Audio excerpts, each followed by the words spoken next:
Ya, muy buenas Dice en noches, esa estimado. diapositiva aún no está subida a EVA, ¿verdad? No. Ya. Buenas noches, estimados estudiantes. A continuación, vamos a hablar acerca del área quirúrgica. El área quirúrgica es un sitio altamente especializado, dividido por secciones o áreas de restricción y que está dividido. Esta división tiene como objetivo evitar la contaminación dentro del quirófano. El área quirúrgica se va a dividir en tres áreas. La primera, que es un área negra, la segunda, el área gris y el área blanca. ¿Ustedes cuál creen dentro de estas áreas que se sitúa el quirófano?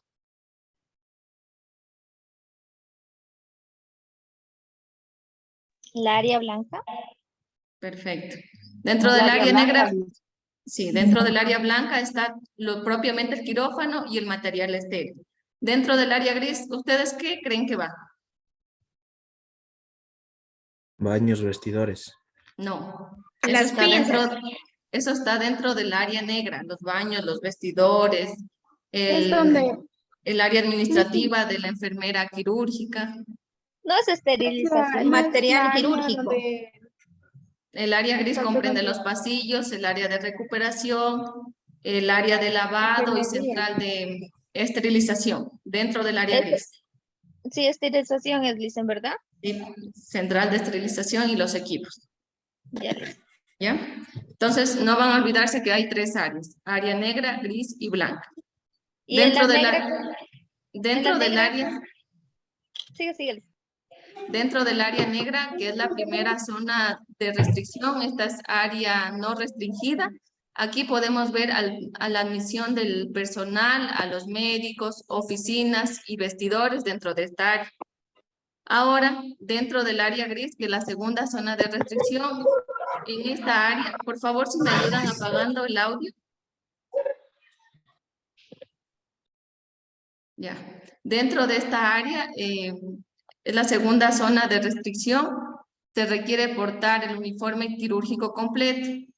Aquí las personas que ingresen al área gris tienen que utilizar el gorro, mascarilla y los zapatones o las botas. En en esta sección del área gris también tenemos el área de lavado quirúrgico, la central de esterilización y equipos, conocida como CEIE, central de esterilización y equipos, sala de recuperación y el cuarto de anestesia.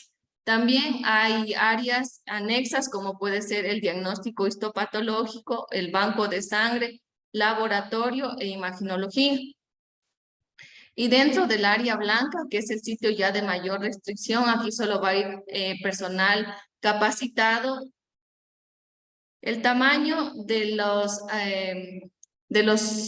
habitación quirúrgica o del quirófano es de 36 metros cuadrados, pero en cirugías cardiopulmonar y de trasplante y en cirugías, en neurocirugías, el área es de 49 metros cuadrados. Aquí los quirófanos son inteligentes y equipados con alta tecnología. Dentro del área negra, en resumen, por favor, si me ayuda Diana.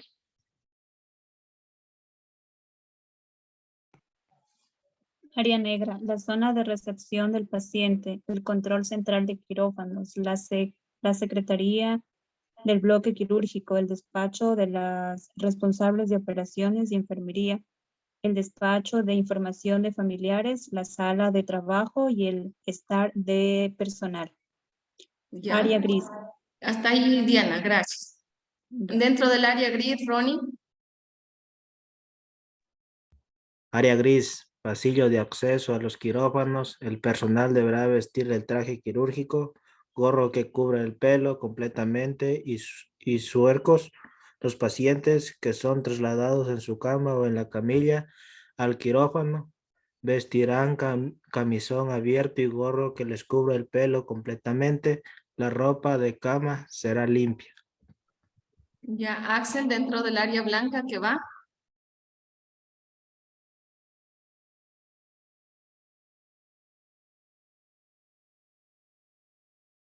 Gloria. Dijo Gloria Lisa. Ujú. María Blanca. Comprende los quirófanos y los pasillos intermedios donde se encuentran Perdón. los lavabos. Además del traje quirúrgico, el personal utilizará gorro que cubre el pelo completamente y zapatones azules. Dentro del quirófano, cuando en estas dependencias se esté en presencia de personal ya lavado para la cirugía o se vaya a proceder la apertura de equipo estéril, se debe llevar mascarilla que cubra totalmente la boca y la nariz. Ya. Entonces, dentro del área negra, ¿qué nomás comprende? Yulexi. Aquí prácticamente es donde está el bloque, en este caso, de lo que es el quirófano.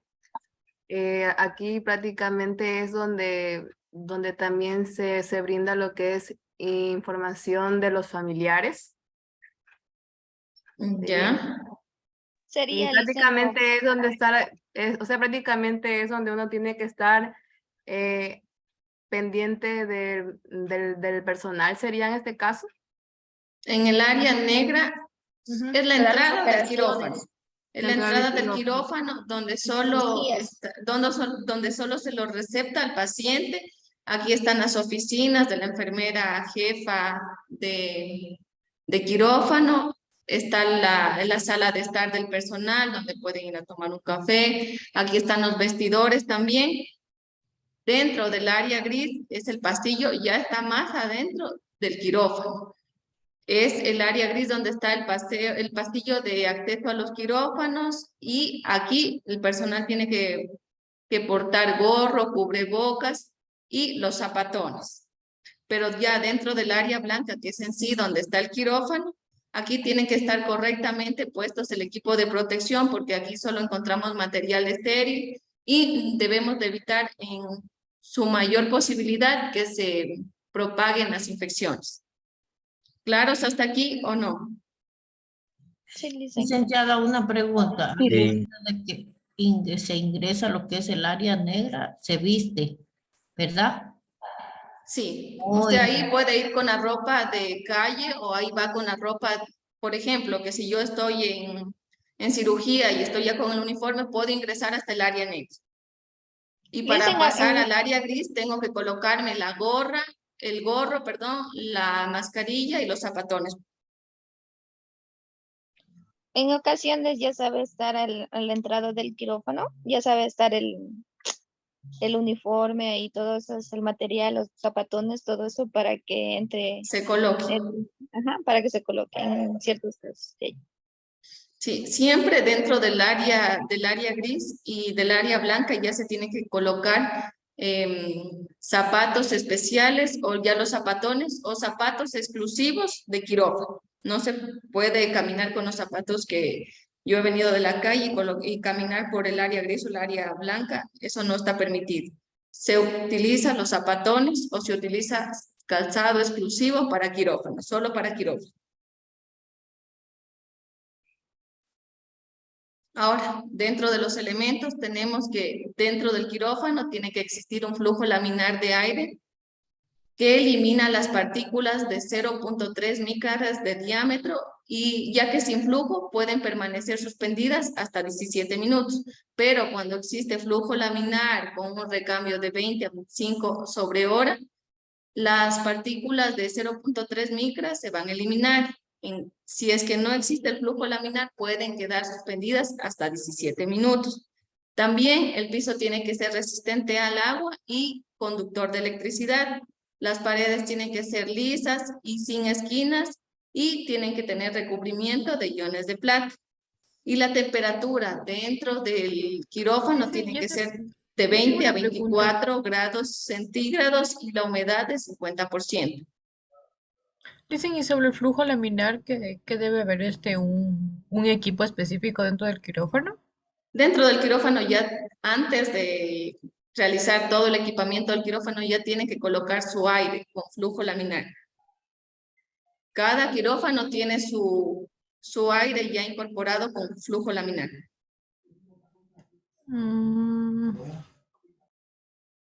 ¿Ya? Eso ya ordena los doctores, ya ordenan eso, las circulares que tienen de ayuda. No, es que eso ya está colocado. Antes ¿Ya de está colocado? eso nosotros no podemos colocarlo. Eso ya en la construcción del quirófano Ya, ya ya. tiene que estar implementado.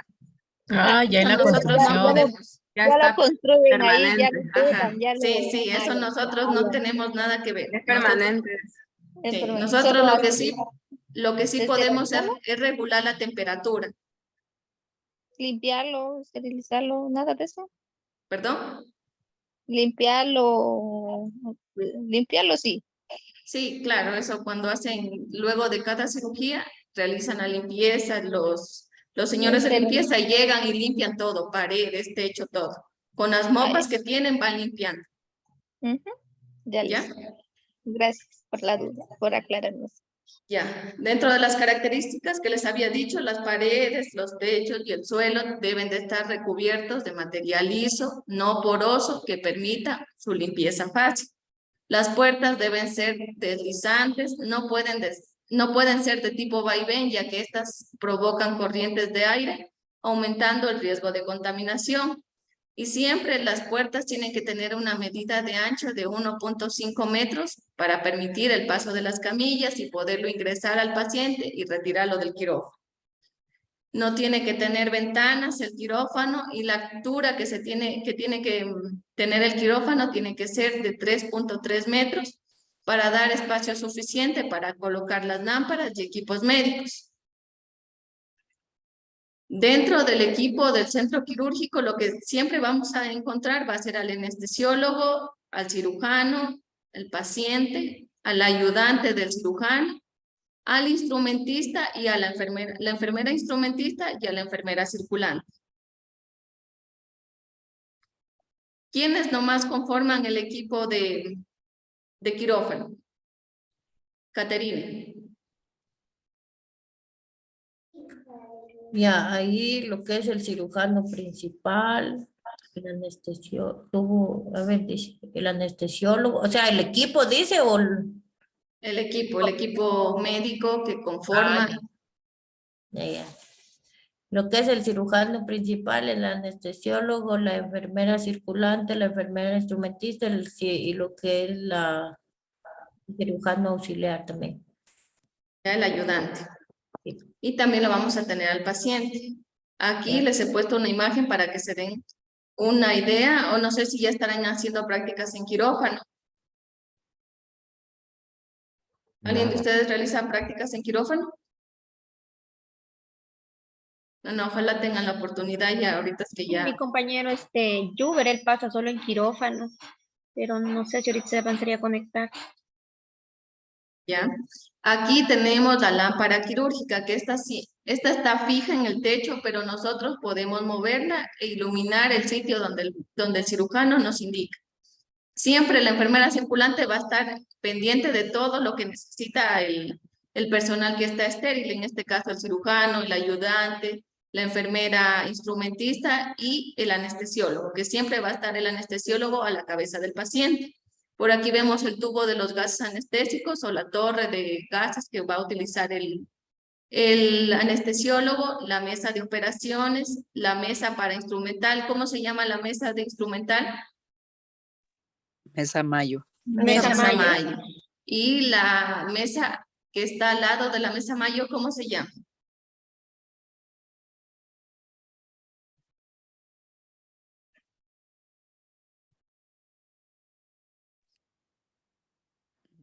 ¿No conoce? Se llama mesa la riñonera o la mesa auxiliar. Ahora, vamos a ver el papel que ejerce el personal médico dentro del quirófano. El cirujano va a ser el responsable del tratamiento médico y quirúrgico del paciente. Es el que guía las actividades durante el acto quirúrgico. El ayudante del cirujano puede ser un médico adscrito, el residente o interno que colabora con el cirujano en la homeostasia, utilizando los separadores, aspiración de campo quirúrgico. También el ayudante va a ayudar en la sutura, dependiendo de la experiencia. Siempre se utiliza, por ejemplo, el residente de traumatología, el traumatólogo va a entrar con el residente de traumatología Y si no tiene residente o el residente no está disponible, lo van a llevar a un médico, a un practicante o a un interno de medicina. Listen, Ahora, una preguntita. Ahí no entra, depende la cirugía o la operación que se vaya a hacer, no entra el profesional, por ejemplo, en caso de un neurólogo, no entraría cuando se haga una cirugía. Claro, dependiendo de la cirugía. Yo solo les ponía de ejemplo que ingresaba el traumatólogo, va a entrar Ay, con ay. su residente o también con un interno de medicina. Pero dicen el anestesiólogo siempre es el mismo, ¿verdad? El anestesiólogo dependiendo. Es que, por ejemplo, las cirugías empiezan siempre a partir de las 7 de la mañana, ya están programadas. A partir de las 7 de la mañana. Y les pongo el ejemplo del Hospital Isidro Ayora, hay 4 quirófanos. Entonces van a estar operando en los 3 quirófanos primeros, entonces van a ir 3 anestesiólogos. Sale él, puede entrar otro, dependiendo de cómo estén disponibles y de si existen también cirugías de emergencia, que estas ya no están programadas y que no sabemos cuándo vayan a llegar. En servicios públicos y hay en privados, sí creo que es el mismo anestesiólogo, por Claro, lo que yo es digo. que ahí ya les conviene, porque entre más cirugías hagan, les va a ir mejor el sueldo. Ajá. Sí, eso es más, ¿no? ¿Ya? El anestesiólogo, en cambio, es el responsable en administración, tiene que ser un profesional responsable en administración y selección de la anestesia aplicada al paciente, así como el monitoreo de los signos vitales y la conservación de la homeostasia en el paciente. Ahora, la enfermera circulante es un elemento vital para la realización de la cirugía. Vigila la conservación de la asepsia quirúrgica, atiende al paciente desde el ingreso, realiza la asepsia quirúrgica del paciente, revisa el expediente clínico, sirve de enlace con los otros miembros del equipo quirúrgico.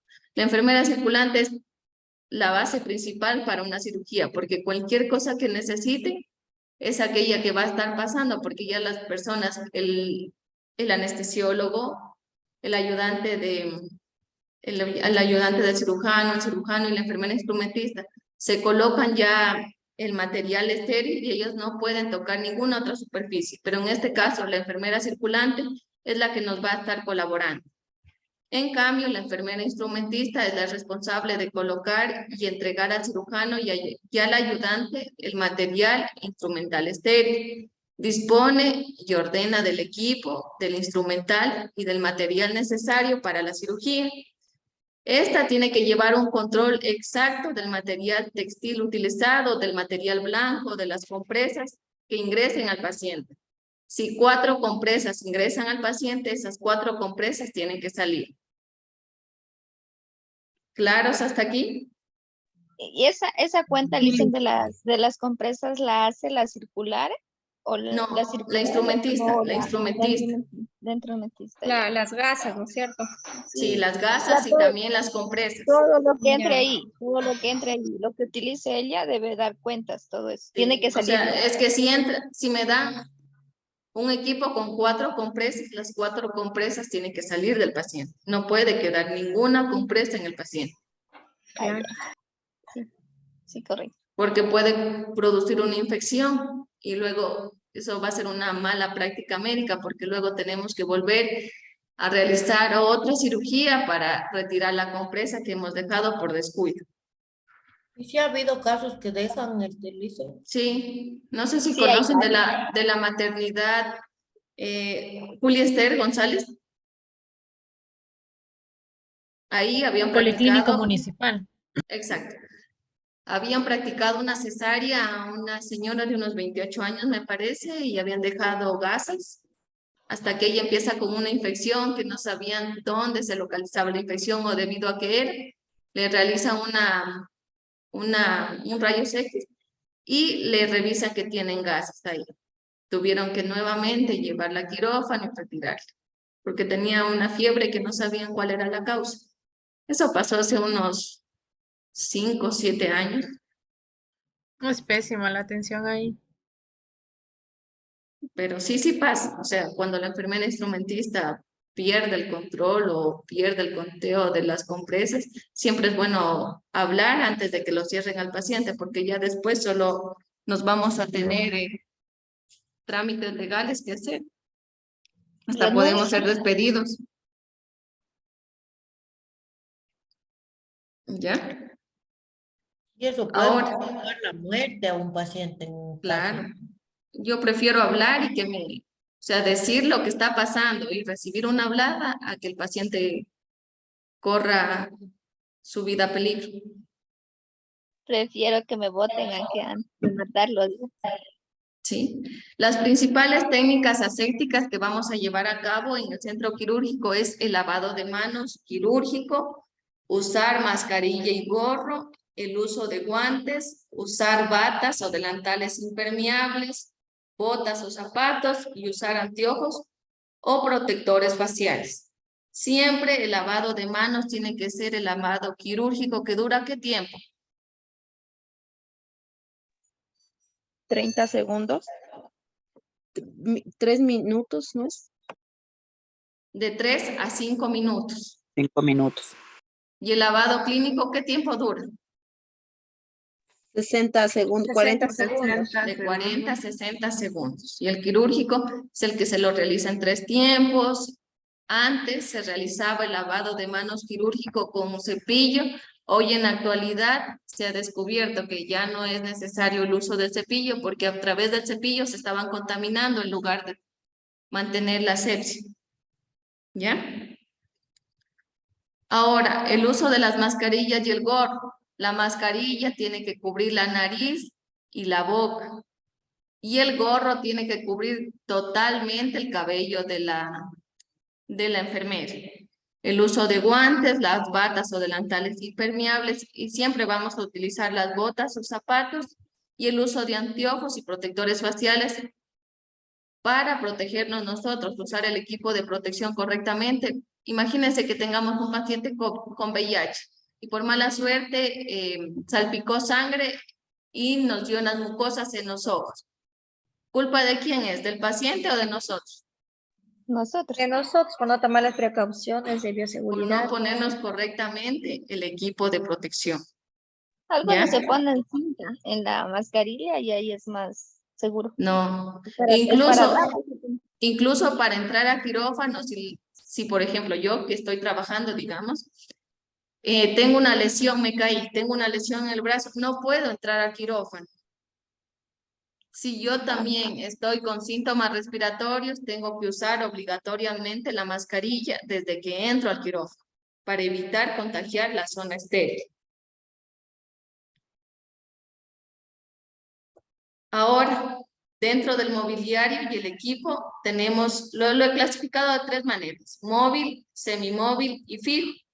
Dentro del móvil tenemos el tripié o el portazueros o el atril, la mesa Pasteur, que lo utiliza más el médico anestesiólogo, la cubeta con porta-cubeta de patada para poderla estar empujando.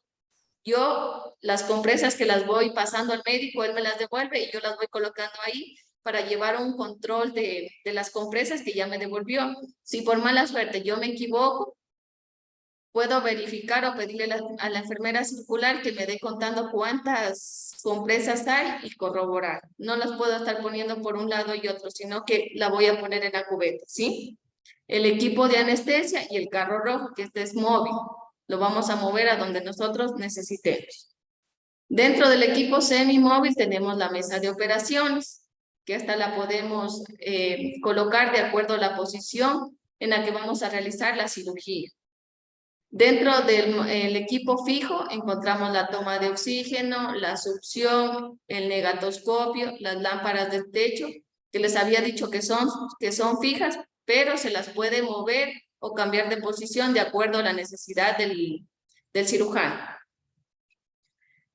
¿Claros hasta aquí o hay que aclarar algo?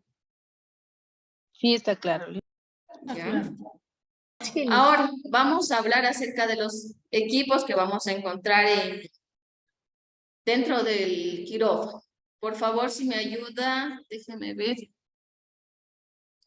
Yo le hice, Marjorie. Ya, Marjorie, por favor. Bisturí eléctrico. El electrobisturí es un equipo electrónico generador de corrientes de alta frecuencia con las que se pueden cortar, coagular o eliminar tejido blando. carros de anestesia. Son equipos de precisión, Perdón. son equipos de precisión con detalles de mecánica, ingeniería y electrónica para poder asegurar una cantidad exacta de un gas que sea prescindible para la seguridad del paciente. Consta de manómetros, válvulas de retención y flujómetro. Ya. Aquí, el bisturí eléctrico que va a permitirle al cirujano cortar y coagular. Aquí hay un botoncito, uno para corte y otro para coagular. Pero para utilizar este bisturí eléctrico tengo que colocar la placa al paciente, que la puedo colocar en el brazo o en el muslo.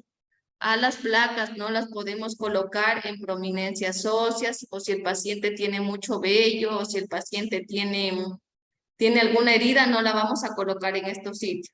Siempre tiene que ser colocada en el antebrazo o en un sitio proximal a donde vamos a realizar la cirugía. ¿Por qué no vamos a colocarla en heridas o por qué no vamos a colocarla donde existe bastante vello? Porque es una placa que nosotros le vamos retirando el adhesivo y se va a conectar directamente a la piel del paciente.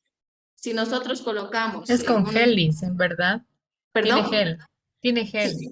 No, tiene como adhesivo, tiene gel y también tiene el adhesivo que permite que se adhiera correctamente a la piel. La piel. ¿Sí? Ya. Entonces, siempre cuando vayan a colocar o vayan a utilizar el bisturí eléctrico, tienen que tener en cuenta que hay que colocarle la placa. Eso, la ¿Esa enfermera placa para circular, qué es, Lisen? ¿perdón? ¿Placa para qué es? Para evitar que el paciente sufra una descarga eléctrica, porque estamos utilizando el bisturí eléctrico, entonces necesitamos colocarle la placa. Ah, ya. Por eso tiene que ser en un sitio proximal al área donde va a realizarse la cirugía. ¿Claros hasta aquí? Sí. ¿En qué sitios podemos colocarla la placa del electrobisturí? En el antebrazo y en el Muslo. ¿Dónde no podemos colocarla? Hay un Donde haya vellos, óseo y mucha una cicatriz. vellosidad. Bueno, Ya. en cicatrices también. ¿En las prominencias óseas podemos colocarla? No, Ya. No, ahí ¿Hay no. alguna cicatriz? ¿La vamos a colocar ahí, Tampoco. Joan? No, tampoco. Y en vellosidades, digamos, mucho vello que Y tienen. siempre que vayamos a colocar o el doctor nos diga que nos va a utilizar el electrobisturí, acuérdense de la placa porque podemos realizar una descarga eléctrica al paciente. Siempre vamos a utilizar la placa. En cirugías mayores, en cirugías ambulatorias o en cirugías que no necesitan anestesia, no vamos a colocar la placa, ni va a utilizar el electrobisturí. ¿Ya? Listen, yo en una ocasión tuve la oportunidad de escuchar que si no se coloca esa placa se lo puede quemar al paciente o es diferente. Sí, por eso le digo, si es que no se coloca, el paciente sufre una descarga eléctrica, ya lo está utilizando y si no tiene la placa, se quema. Tipo es tierra. el tipo, Ya, Listen, gracias. Incluso la cama del paciente tiene que tener una toma de tierra para evitar descargas eléctricas. ¿Ya? Ahora, el equipo portátil de radiografías, por favor, Ronnie.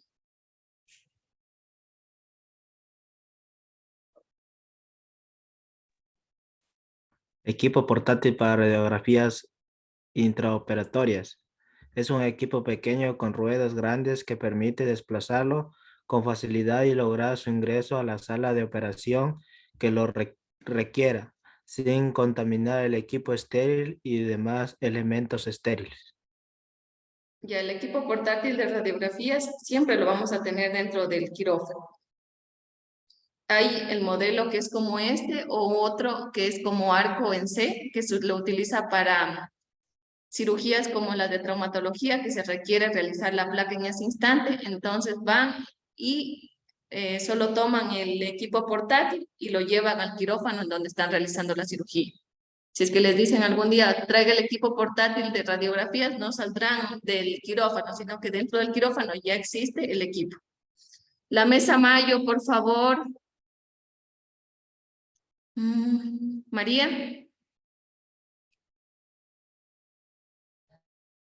Listen, disculpe que no le puedo prender la cámara, está mal mi internet. ¿Sí me escucha? Sí, sí, le escucho.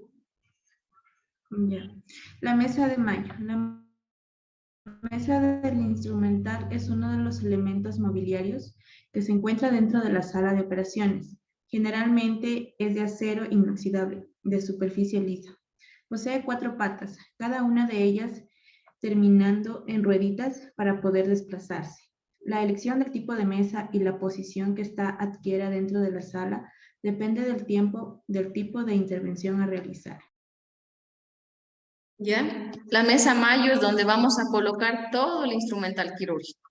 Aquí tenemos que colocar un campo estéril y sobre el campo estéril vamos colocando las pinzas que vamos a necesitar de acuerdo al tipo de cirugía que le vayamos a realizar al paciente. La mesa de quirófano, por favor, Karen. Mesa de quirófano. La mesa de quirófano es una parte muy importante, pues es donde el paciente se coloca para la intervención y la parte que más contacto hace con él. Por ello, las mesas de quirófano deben tener una toma de tierra que evite descargas a través del paciente. Gracias. Andrea, por favor. Andrea, ¿qué?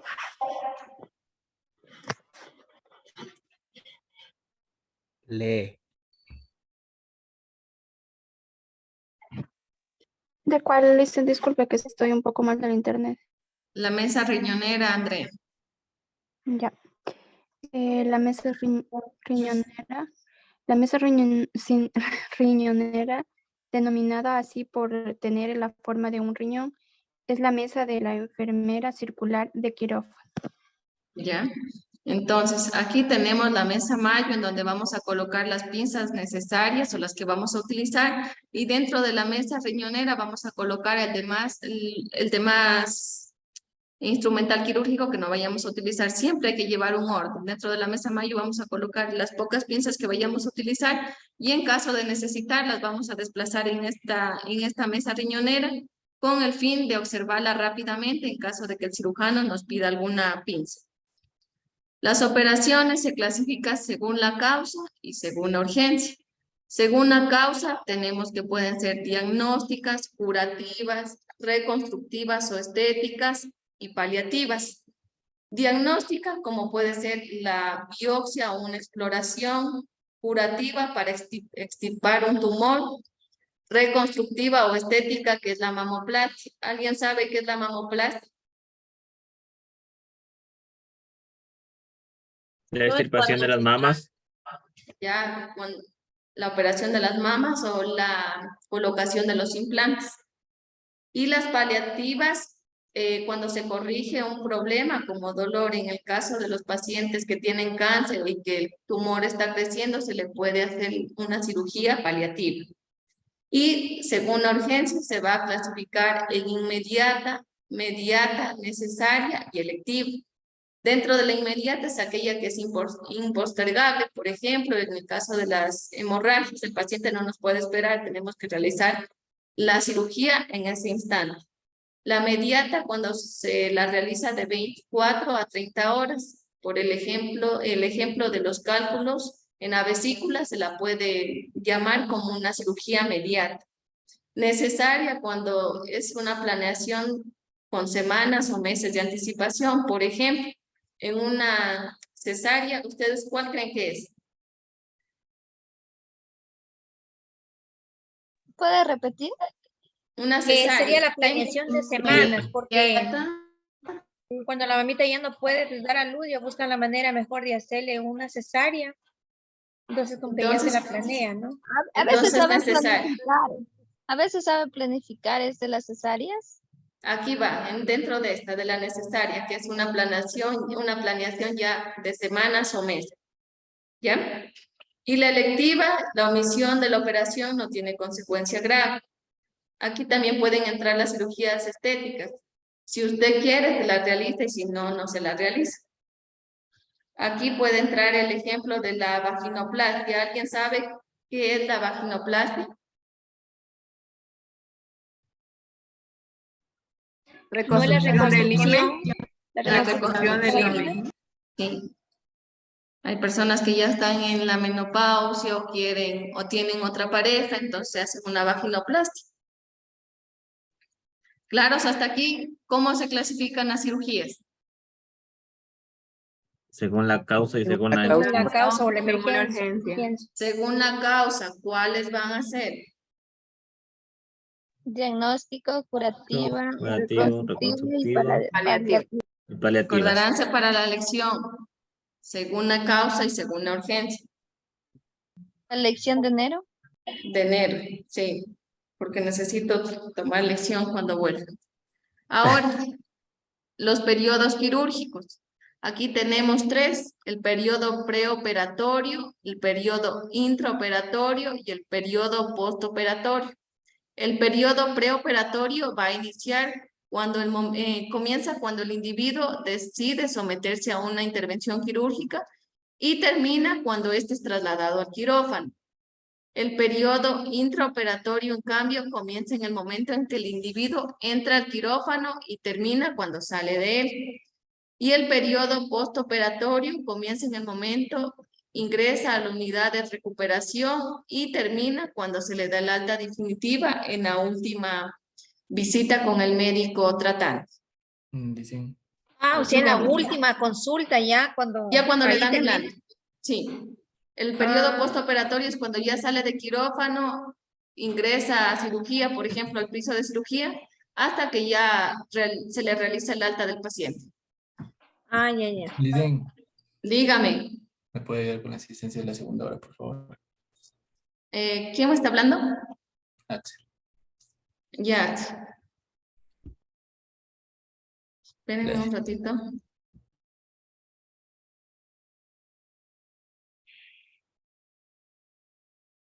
¿Alguien más se conectó ahora para de una vez colocarle la asistencia? Yo le hice buenas noches, Cintia Ojeda, por favor, si me ayudara. Cintia Ojeda, ¿ya? Perfecto. Estamos con 32 personas.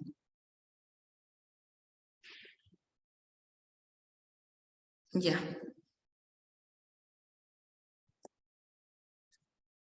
¿Cuántos periodos existen dentro de los periodos quirúrgicos? 3. 3. Ya. Dígame el primero, Carla. El periodo preoperatorio. ¿Ya? El periodo preoperatorio es todas las intervenciones que se hacen antes de que el paciente entre a lo que sería ya la cirugía en sí. Ya, desde que el paciente decide someterse a la cirugía hasta que ingresa al quirófano, hasta su traslado al quirófano. El periodo... Joan, por favor. Joan. Era, dicen, el periodo preoperatorio o post. No, ya, dése hablar. Postquirúrgico. No, hay otro periodo. El intraoperatorio. ¿Ya? ¿En qué consiste el intraoperatorio? Cuando el paciente ingresa a quirófano hasta que sale de él. ¿Ya? ¿Y el periodo postoperatorio, Ángeles? No era cuando ya el paciente le daban el alta, ya esperaba. Ya, pero el paciente ingresa a la sala de recuperación y termina el periodo postoperatorio hasta que el paciente es dado de alta. Desde que ingresa a la unidad de recuperación hasta que es dado de alta. ¿Ya? Ahí lo colocan tipo en hospitalización en una habitación de recuperación, ¿verdad? No, ahí está dentro del quirófano todavía. O dentro del quirófano y directamente le hacen la alta ahí en quirófano. No.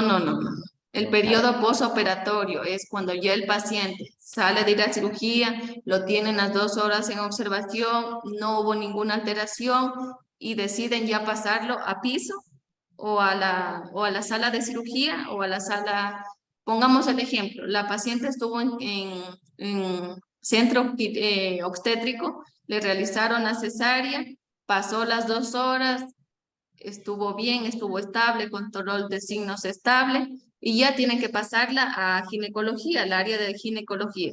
Entonces ahí empieza el postoperatorio, desde que ingresa a la unidad de recuperación hasta que le dan el alta dentro del ginecología. Ah, ya listo. ¿Claros o no? Sí, yo estaba equivocada con Sí. otros casos Ya. que he visto ahí, que los mandan A a recuperación. ajá, los mandan a Pero- recuperación por horas. Por horas los mandan. Recuperación, el área de recuperación está dentro del quirófano. Y este está Sí. dentro del periodo intraoperatorio, Ajá, esa porque es todavía otra. está dentro de quirófano, ¿sí? Ujú. Acá es otra, la que yo he visto es otra, que ellos los sacan de quirófano y los meten en una habitación de recuperación por 2, 3, 4 horas y ya, se van. Pero es dentro de quirófano antes. No, después, o sea, los sacan de quirófano y los mandan a hospitalización. En hospitalización les Y damos entonces ese periodo es postoperatorio. ¿Ese es el que estábamos hablando? Sí, postoperatorio. Ah, ya. El paciente, el Como que- periodo intraoperatorio, el paciente no sale de quirófano. Ah, ya, listo. Ya, como que ya capté. Ya. Dígame, Grace. Oye, ¿cómo está, Licen? Lo que pasa es que creo que hace rato no me escuchó de la lista. Quería que me des revisando, por favor. Ya, listo. ¿Claros con los periodos quirúrgicos? Sí. ¿O hay alguna duda? Parece que ya, listo. ¿Sí? Levanten la mano si es que tienen alguna duda. Todo está claro, Licen. Ya. Muy claro, Licen, de mi parte. Ya. Ahora sigamos. El periodo preoperatorio, ya habíamos dicho que comienza cuando el individuo decide someterse a la cirugía y termina cuando es trasladado a quirófano. Este se clasifica en dos, mediato e inmediato.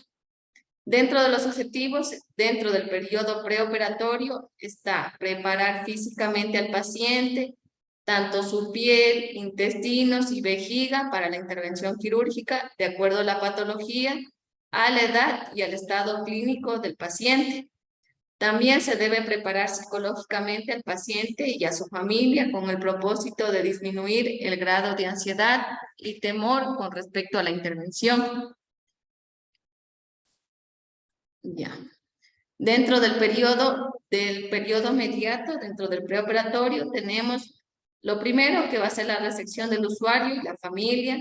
Lo segundo, le van a hacer la recepción del paciente por la enfermera de turno, en el cual le van a indicar el protocolo, a qué horas son las horas de visita, cada qué tiempo pasa el médico cirujano que la va a tratar. Aquí también le vamos a indicar dónde puede colocar sus cosas, todo lo referente al protocolo del hospital. Dentro de la enfermera también va a realizar una entrevista al paciente y va a dar el apoyo psicológico. Vamos a, dentro de la y ahí entrevista... también no es el consentimiento informado que tiene que firmar el paciente. Sí, luego vamos con eso. Primero la recibimos al paciente, le indicamos las normas, los protocolos que llevamos a cabo, le indicamos dónde está el baño, la bata que se tiene que poner y luego sí vamos al consentimiento informado. ¿Ya? La habitación. Sí, todo es paso a paso. Ahora, dentro de la entrevista que le vamos a hacer al paciente, vamos a preguntarle si tiene reacciones alérgicas, si tiene antecedentes importantes, por ejemplo, alguna cirugía en los últimos 3 meses, si tiene enfermedades crónicas, psiquiátricas, si el paciente tiene prótesis dental y también si el paciente tiene marcapasos. Si el paciente tiene marcapasos, en las cirugías no se puede utilizar el electrobisturí. También vamos a revisar la historia clínica. Dentro de la historia clínica tiene que estar el examen de laboratorio, la radiografía de tórax, el consentimiento informado y siempre tenemos que respetar la autonomía del paciente en su decisión. Ha habido casos que el paciente ya firmó todo, está en quirófano y en quirófano se arrepiente, ya no quiere realizarse la intervención quirúrgica, ya nos menciona que no quiere realizarse. y sus signos vitales empiezan a alterarse. El paciente tiene hipertensión, hay que comunicarle al médico y hay que trasladarlo nuevamente al piso porque no se le puede llevar a cabo la intervención quirúrgica porque el paciente ya se está negando. También vamos a realizar educación al paciente acerca de que si el paciente tiene dolor o malestar, nosotros le vamos a decir que le estamos aplicando la medicación que el médico ha dejado prescrito, vamos a hacer la preparación quirúrgica y vamos a preguntarle también al paciente si ha tomado medicación anticoagulante. Siempre que se va a realizar una cirugía, 5 días antes el paciente no tiene que tomar medicación anticoagulante. ¿Cuáles son los anticoagulantes que ustedes conocen? La warfarina no es una. Perfecto. ¿Cuál más? La aspirina. La aspirina también es un anticoagulante plaquetario. ¿Cuál más? Pradaxa. ¿Perdón? Pradaxa. El nombre, ese es el nombre comercial. No. El genérico. Porque de los que conozco está la enoxaparina, la warfarina y la heparina.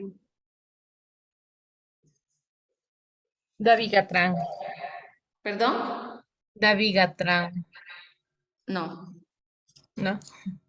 ¿Qué es Sí, sí, conozco como anticoagulante. Es el, ¿qué es ¿El Clexane? Predaxa, algo así. El Clexane, que es igual, pero el nombre comercial es Clexane. Ese es ese mismo. Pero igual, o sea, es heparina. Heparina sódica. Sí. Clopidogrel también. También, Viviana. Ahora, esto vamos a realizar dentro del preparatorio medial que va a realizarse 12 horas antes dentro de la intervención quirúrgica. Aquí también tenemos que indicarle al paciente que solo tiene que alimentarse hasta las 10 de la noche. Si el paciente ingresa a las 2 de la tarde, nosotros ya le dejamos indicando que hasta las 10 de la noche no puede consumir algún tipo de alimento porque tiene que tener ayuno el paciente de 6 a 8 horas para realizarse la cirugía al día siguiente. También dentro del preoperatorio inmediato que ya en la En cualquier mañana. cirugía es el tiempo para todos, de 6 a 8 horas. No. En las cirugías cuando se va a utilizar anestesia general se utiliza el ayuno. Y le dicen una pregunta, por ejemplo, en una cesárea no se necesita que esté ayunado. Sí. Solo se le puede dar agüita al paciente, nada más. Y en caso de que sea de una cirugía de emergencia, igual le hacen. No, en emergencia es que como su nombre lo indica, así el paciente se haya alimentado, va a llegar en condiciones graves y tenemos que realizar la cirugía porque es de emergencia, si no corre su vida a peligro. ¿Ya? Dentro del preoperatorio inmediato tenemos la tricotomía. ¿Qué es la tricotomía? ¿Alguien que me diga?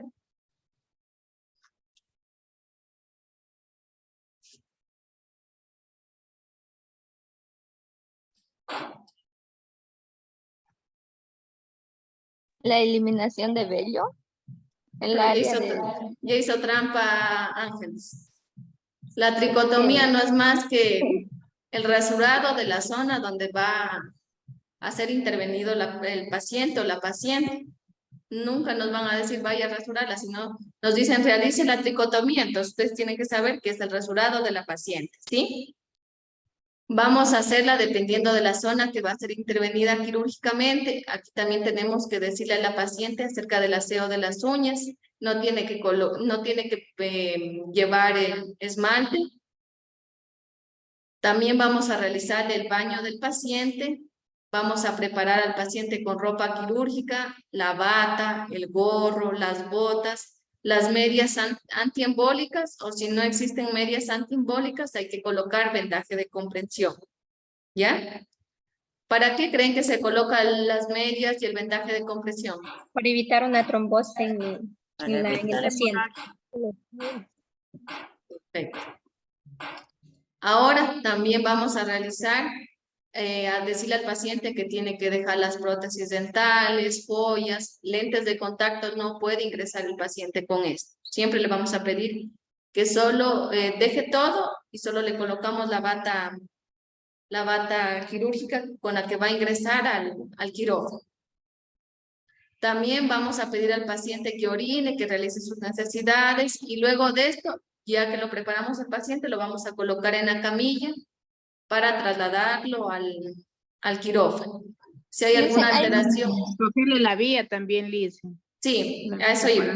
Hay que colocarle siempre para realizar una cirugía, se coloca un catéter número 18 en adultos y en adultos mayores. Y en el caso de niños y pacientes pediátricos se coloca un catéter número 22. Pero siempre en adultos tiene que ser 18. También ahí se le pide al paciente que se quite la ropa, la ropa interior, que no vaya con sostén ni con ninguno ni boxer, nada de eso. Dependiendo de la cirugía. Dependiendo de la cirugía, porque la mayoría de cirugías, nosotros, bueno, yo estaba así en esos y le pedimos que se saque todo eso. Si es que va a ser con anestesia general, sí se le pide que se descubra todo. Pero si es con anestesia local, solo se le pone la bata, nada más.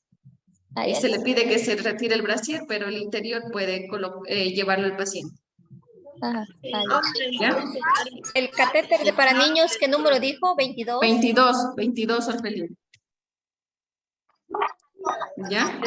Dicen que en eso de la ropa interior ahora hay desechables, porque algo recuerdo que, pero igual les hacen sacar. Ya, en cirugías ambulatorias, dependiendo del sitio quirúrgico, por ejemplo, en una paciente que se fue a realizar una extirpación de un fibroadenoma de mama, solo se le puso la bata y ingresó.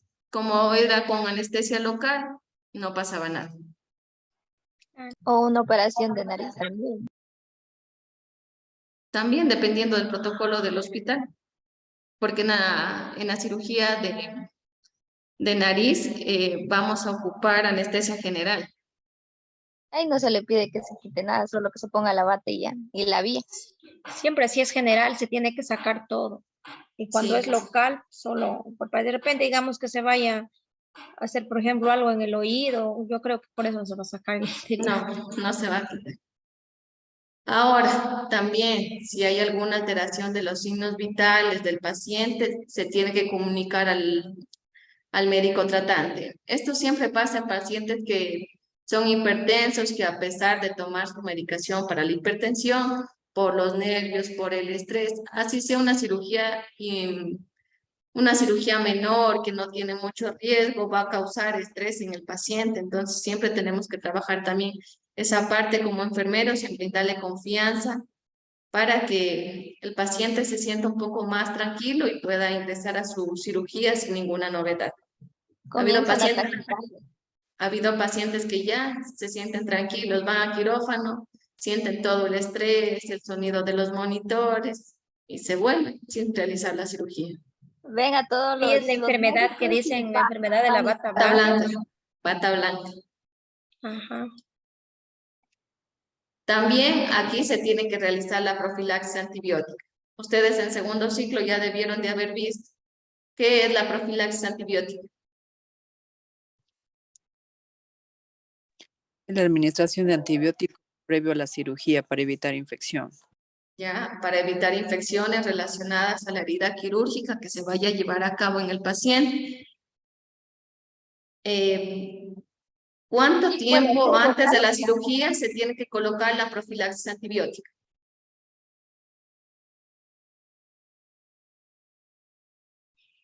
¿No es una hora antes?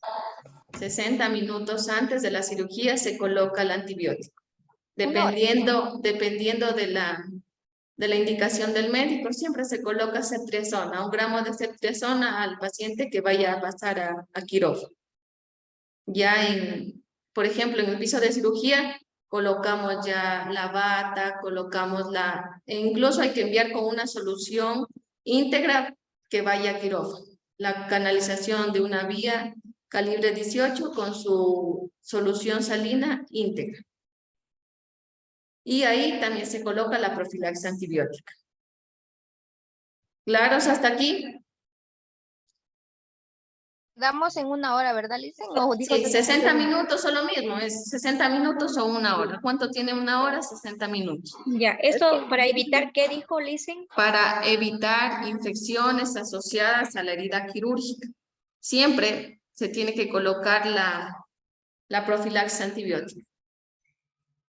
¿Y después de qué tiempo vamos a descontinuar la profilaxis antibiótica?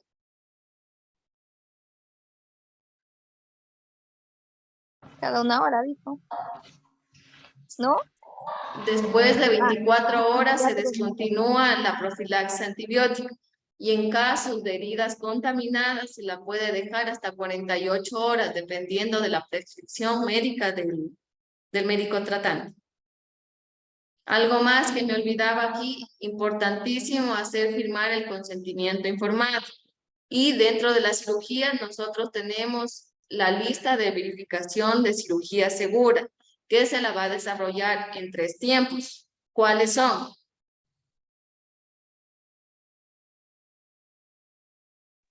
¿Cómo dijo Lisen? Disculpe. La lista de verificación de cirugía segura. O el checklist de cirugía segura.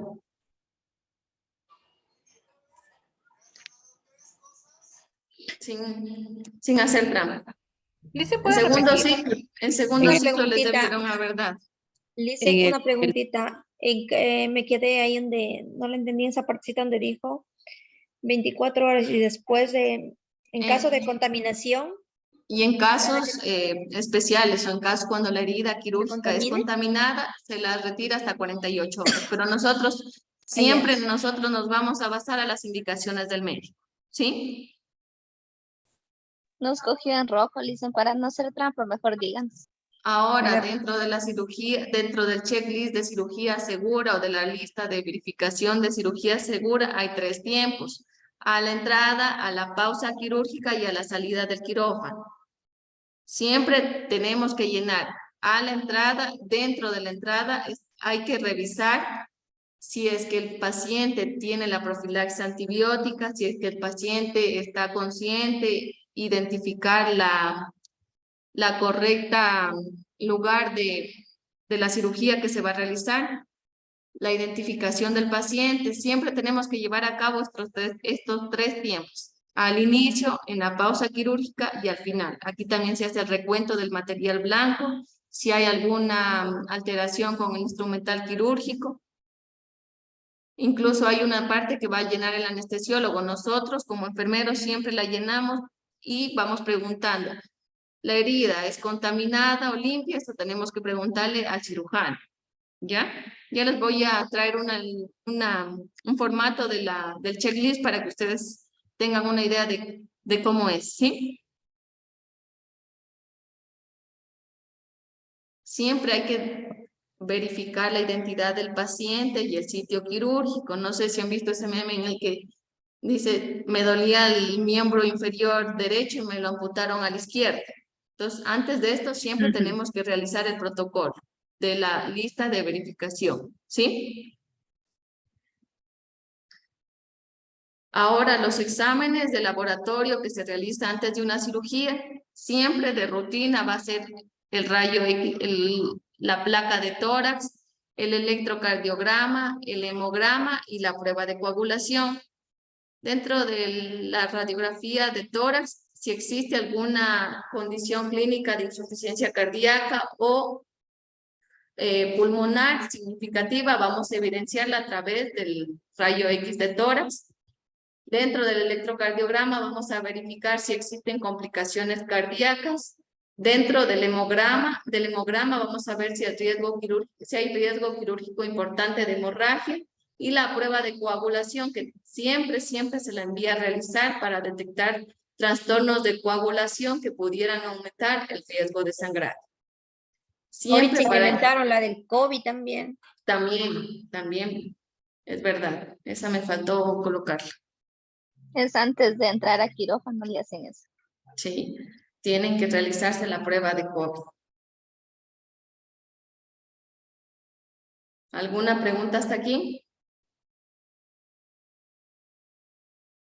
Licen, si en caso falla uno de estos exámenes, ya no se hace la cirugía, Ya no. si el programa Es que siempre- procede regular. Siempre ya cuando el paciente ya se le planifica la cirugía, llega ya el día, por ejemplo, el día 18 tiene la cirugía a las 7 de la mañana, pero el paciente tiene que entrar a las 2 de la tarde para llevar a cabo todos los protocolos con el paciente.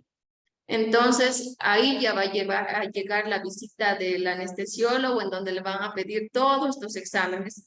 O ya con anticipación le piden que se realice el rayos X de tórax y el electrocardiograma, y ahí le realizan la prueba de coagulación y el hemograma. Entonces, si es que algo de esto falla y el anestesiólogo ve que hay algún riesgo que puede ocurrir dentro de la cirugía, no se la realiza. Si todo está bien, se realiza. Dicen, si tiene gripe también no le dejan pasar. Gripe así de no el COVID, la otra. Sí, incluso el personal que está con cuadros o síntomas gripales, tiene que ir con mascarilla, con doble mascarilla, y no tiene que sacársela en ningún momento para evitar contaminar el quirófano. Gracias. Y segunda pregunta, y en caso de que, por ejemplo, dentro del equipo que va a ingresar al quirófano está alguien con bastante gripe, igual no puede ingresar. No. Incluso si es que tuvo algún accidente y tiene alguna herida muy abierta, no puede ingresar a quirófano, porque hay el riesgo de que contamine. Se cambia el ¿cómo es? Hacen un cambio ahí cuando hay esos Cambio de cambios. turno, si es que el paciente, Ese. si es que el personal está con mucha tos, no puede ingresar. Sí, hacen un cambio, la rota prácticamente. Milicen, Hacen un cambio. Dígame. también es importante señalar